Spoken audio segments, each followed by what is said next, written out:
Hi കൂട്ടുകാരെ, എല്ലാവർക്കും സ്വാഗതം. ഞാനിപ്പോൾ ഉണ്ടാക്കാൻ പോകുന്നത് തരിക്കഞ്ഞി, റവക്കഞ്ഞി, നോമ്പ് തുറക്കുള്ളത്. ഓക്കെ, അപ്പോൾ ഒരു ഗ്ലാസ് പാലെടുത്ത് വെച്ചിട്ടുണ്ട്, ഒരു ഏലക്കായ പൊടിച്ചിട്ടിട്ടുണ്ട്, ഒരു ടേബിൾ സ്പൂൺ റവ എടുത്ത് വെച്ചിട്ടുണ്ട്, ഒരു ടേബിൾ സ്പൂൺ പഞ്ചസാര, 2 അണ്ടിപ്പരിപ്പ് ക്രഷ് ചെയ്ത് വെച്ചിട്ടുണ്ട്. പാല് തിളയ്ക്കാൻ വെച്ചിട്ടുണ്ട്. തിളപ്പിച്ച പാലാണ്, ഒന്നുകൂടെ തിളച്ചോട്ടെ. തണുത്തിട്ടുണ്ടായിരുന്നു. തിളച്ച ശേഷം നമുക്കതിൽ പഞ്ചസാര ചേർത്ത് കൊടുക്കാം, റവ ഇട്ട് കൊടുക്കാം.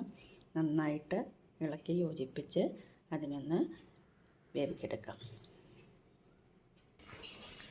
നമ്മുടെ തരിക്കഞ്ഞി തയ്യാറായി.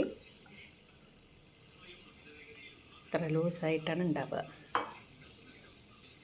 ഇതിലേക്ക് ഒരൽപ്പം വെണ്ണ ഇടുന്നുണ്ട്.